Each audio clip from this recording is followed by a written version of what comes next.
हमारे बीच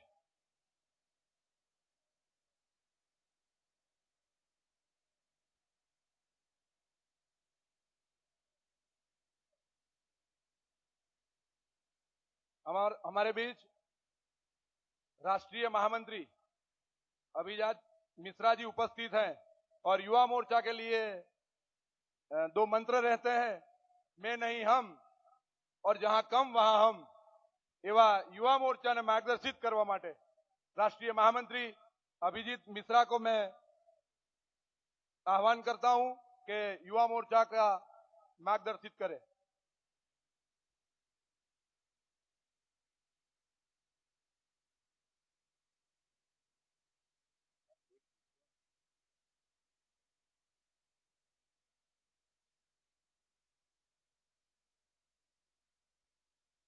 भारत माता की। युवा मोर्चा का सम्मेलन है।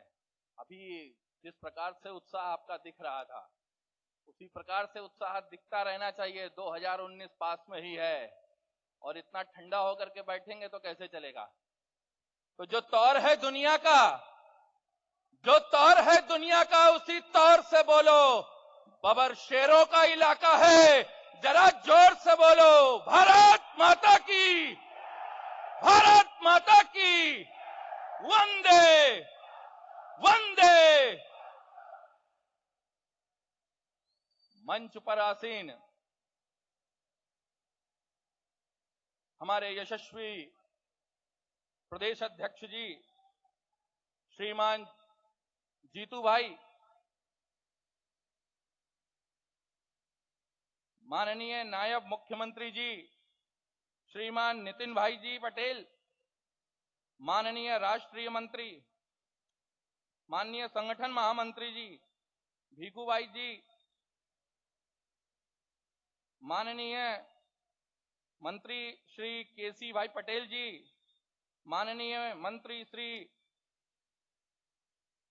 शब्द शरण भाई जी, युवा मोर्चा के जुझारू कर्मठ ऐसे हमारे अध्यक्ष डॉक्टर ऋत्विज जी, लिस्ट बहुत लंबी है।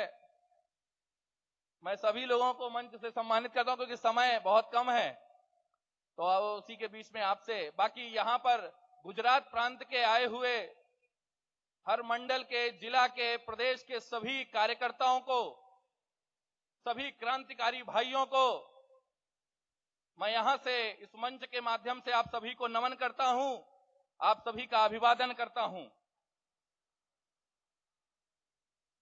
मित्रों, मैं उत्तर प्रदेश से लखनऊ का रहने वाला हूं। उत्तर प्रदेश प्रभु श्री राम की जन्मभूमि है, प्रभु श्री कृष्ण की जन्मभूमि है, आजादी का बिगुल बजाने वाले मंगल पांडे की भूमि है, झांसी की रानी की भूमि है, तात्या टोपे, चंद्रशेखर आजाद, राम प्रसाद बिस्मिल जी की भूमि है, हमारे पूर्व यशस्वी प्रधानमंत्री स्वर्गीय श्री अटल बिहारी वाजपेयी जी की कर्मभूमि है। उस भूमि से आकर के गुजरात की पावन भूमि को मैं नमन करता हूं। गुजरात सरदार वल्लभ भाई पटेल जी की जन्मभूमि है, महात्मा गांधी जी की जन्मभूमि है, दुनिया में भारत का मान बढ़ाने वाले ऐसे हमारे प्रधानमंत्री माननीय नरेंद्र भाई मोदी जी की भूमि है। देश के अंदर संगठनात्मक ढांचे को अभूतपूर्व से स्थापित करने वाले ऐसे राष्ट्रीय अध्यक्ष माननीय अमित शाह जी की भूमि है। ऐसी भूमि को मैं बारंबार प्रणाम करता हूं, बारंबार नमन करता हूं। मित्रों, आज ये युवा सम्मेलन में मुझे युवाओं पर बोलने के लिए बोला गया है।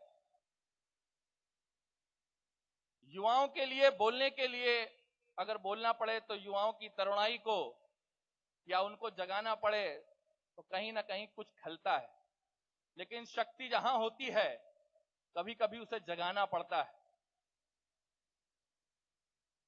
कि तलवारों की पैनी धारों पर तलवारों की पैनी धारों पर इतिहास हमारा पलता है और जिस ओर जवानी चलती है उस ओर जवाना चलता है। मित्रों, युवा शब्द को यदि उल्टा किया जाए तो वायु बनता है। वायु माने पवन, पवन माने पवन पुत्र हनुमान। जब लंका दहन का समय आया था तब पवन पुत्र को उनकी शक्ति का ध्यान कराने के लिए तमाम लोग खड़े हुए और हनुमान जी को उनकी शक्ति का ज्ञान कराया गया, जिसके बाद का इतिहास आपको मालूम है किस प्रकार से अकेले हनुमान जी जाकर के पूरी लंका को ढा देते हैं। मित्रों, आज इस सम्मेलन में तमाम राम की सेना यहां पर उपस्थित है और हमारे सामने सबसे बड़ा संकट है इस देश के अंदर। एक देश के अंदर आजादी गैंग पनप रहा है, उसका केंद्र बिंदु मात्र जेएनयू है। वहां से कुछ चुनिंदा लोग निकलते हैं और कभी कश्मीर में आजादी मांगते हैं, कभी अलीगढ़ में जाके आजादी मांगते हैं। मित्रों, ऐसे आजादी गैंग मानने वालों के लिए मैं चाहता हूं आप लोगों से कि उनका एक जवाब मैं आपके माध्यम से देना चाहता हूं, इस मंच के माध्यम से, इस प्रांगण के माध्यम से। मैं कुछ बोलूंगा, उसके बाद आपको उसी प्रकार से जैसे वो आजादी मांगते हैं ना, उनको आजादी कैसे देनी है इसकी व्यवस्था हम लोग कर रहे हैं। तो मैं चाहता हूं कि आप लोग भी आजादी आजादी खाली बोलेंगे, बाकी मैं जो बोलना है मैं बोलूंगा। हम देख के रहेंगे, जब जोर से बोलना है और सभी का सहयोग चाहता हूं। हम देख के रहेंगे, कसाब को दे दी, अफजल को दे दी, याकूब को दे दी, बुरहान को दे दी, बुरहान को दे दी, सद्दाम को दे दी, तारिक को दे दी, अब दाऊद को देंगे, हाफिज को देंगे, हाँ उमर को देंगे, हाँ उमर को देंगे। जेएनयू मांगे, जोर से बोलो। वामपंथियों से, आतंकवाद से, नक्सल, युवा मोर्चा के जो नारे होते हैं, कहीं ना कहीं उन नारों से भी ये विरोधियों की जो सत्ता है ना, वो बहुत तेजी से खड़बड़ाती है। देश के अंदर जिस प्रकार से ये विषबेलें पनप रही थी, हमारे देश के प्रधानमंत्री ने जिस दिन से इस देश की सत्ता को अपने हाथों में लिया, मित्रों आपने देखा होगा कि पूरे देश के अंदर एक भी आतंकवाद की घटना नहीं हुई। जहां जहां पर ये नक्सलवाद के लोग थे, आतंकवादियों के गढ़ बचे थे, सारे के सारे ध्वस्त कर दिए गए हैं। मित्रों, आतंकवाद आज कश्मीर के 4-5 जिलों में सीमित रह के रह गया है। नक्सलवाद देश के कुछ जिलों में सीमित रह के रह गया है। जिस प्रकार से हमारे यशस्वी प्रधानमंत्री जी ने आतंकवाद पर और नक्सलवाद पर कमर कसके और उसको संपूर्ण नाश करने के लिए कदम बढ़ाए हैं, वो प्रशंसा का विषय है। और पूरे देश में सत्ता कैसे चलती है इसका एक आदर्श रूप, एक आदर्श उदाहरण ये आप सभी के बीच में है। मित्रों, आज सभी दल जितने हैं वो सब मिलजुल करके भारतीय जनता पार्टी से लड़ने के लिए संगठित हो रहे हैं। चोर चोर मौसारे भाई जितने अभी थे, सांप छछूंदर आपस में लड़ा करते थे, सब एकजुट हो गए हैं। मित्रों, ऐसे लोगों के लिए सिर्फ एक ही रास्ता है। संगठित युवा होने के नाते आप सभी को जिस प्रकार से आप काम कर रहे हैं उसी प्रकार से काम को निरंतर करते रहिए। और सबसे बड़ा एक विषय है, हम युवाओं के अंदर आज अपने आदर्श खोते जा रहे हैं। उन आदर्शों को जगाने की आवश्यकता है। हमारे आदर्श कौन बन के रह गए हैं? ये पिक्चरों में खाली नाच गाना करने वाले लोग, ये शाहरुख खान, सलमान खान, आमिर खान, ये हमारे आदर्श नहीं है। ये किसी एक जिनको उस विशेष काम में रुचि है उनके आदर्श हो सकते हैं। देश के युवाओं के आदर्श होने चाहिए महाराणा प्रताप, छत्रपति शिवाजी, संभाजी, चंद्रशेखर आजाद, झांसी की रानी, मंगल पांडे, चंद्रशेखर आजाद के भगत सिंह, राम प्रसाद बिस्मिल, इस प्रकार के जिन्होंने पूरा जीवन देश के लिए समर्पित कर दिया। और मैं बताना चाहता हूं कि एक देश में एक ऐसा परिवार हुआ जिसने सर्वंस न्यौछावर कर दिया इस देश पर, गुरु गोविंद सिंह जी का। गुरु गोविंद सिंह जी के चारों पुत्र इस देश की अखंडता के लिए अपने जीवन का बलिदान हंसते हुए दे दिए। ये हमारे आदर्श होने चाहिए। हमारे आदर्श ये आजादी गैंग के लोग नहीं है, ये माओवादी हमारे आदर्श नहीं है, ये लेनिन हमारे आदर्श नहीं है। इनका ना कोई भारत से लेना देना है। ये जहां के भी होंगे और जिस प्रकार से इनके शासन चले थे, आज पूरी दुनिया से ये विचारधारा समाप्त हो गई है।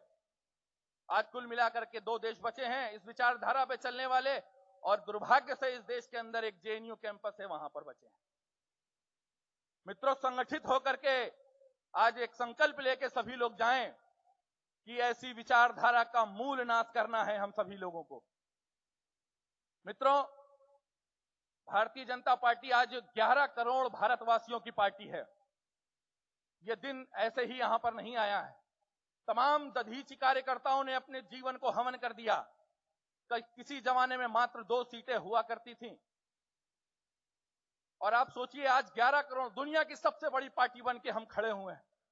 और भारत में इन दुष्टों को नहीं, दुनिया के तमाम देशों को चुनौती दे रहे हैं कि हमारा कदम किस प्रकार से बढ़ रहा है। मित्रों, अटल जी को याद करते हुए उनकी 2 पंक्तियां आपके बीच में रखना चाहता हूं कि कभी थे अकेले हुए आज इतने, नहीं तब डरे थे तो भला अब डरेंगे। आ जाओ, जितने लोगों को, जितने भी ये विरोधी ताकतें हैं इकट्ठा हो रही हैं, आ जाइए, देख लेता हूं किसके अंदर कितना दम है।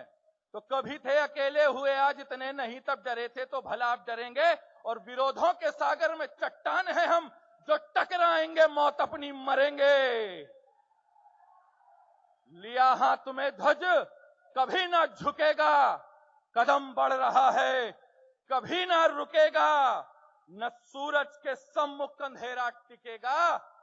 निडर हैं सभी हम, अमर हैं सभी हम, कि सर पर हमारे है बर्धस्त करता, गगन में लहरता है भगवा हमारा।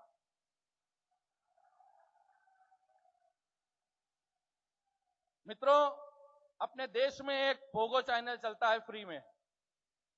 रोज रोज आप टीवी चैनलों के माध्यम से उसको देखते रहते होंगे। सोने चांदी के चम्मच लेकर के पैदा हुआ एक मानसिक रोगी एक बच्चा इस देश का प्रधानमंत्री बनने के ख्वाब देखता है।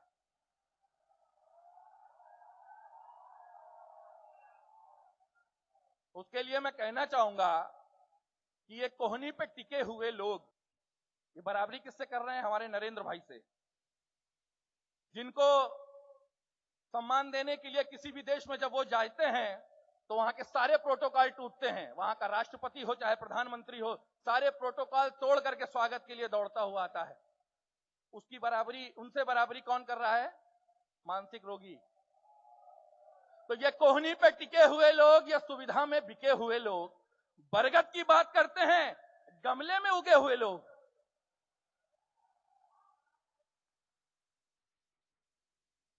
ऐसे मूर्खों से क्या बताया जाए कि इस तरीके के मूर्ख जो है देश के प्रधानमंत्री का सपना सजो रहे हैं। और खैर, मैं धन्यवाद भी देना चाहता हूं इस मंच के माध्यम से कि कांग्रेस पार्टी ऐसे लोगों को अपना नेता बनाए हुए है। मुझे लगता है उसी के कारण जो है ठीक चल रहा है। और ये कहीं हम लोगों को घबराने की या सोचने की जरूरत भी नहीं है। जिस प्रकार से हम राष्ट्रभक्ति का भाव लेकर के परम वैभव की ओर अग्रसर हैं, जब तक राहुल बाबा राष्ट्रीय अध्यक्ष हैं तब तक तो बिल्कुल भी परेशान होने की जरूरत नहीं है। मित्रों, समय समाप्ति की घोषणा हो गई है। अपना विषय मैं समाप्त करता हूं और एक बार मैं प्रभु श्री राम की धरती से आया हूं। आप सभी को जय श्री राम के घोष के साथ में विदाई देता हूं।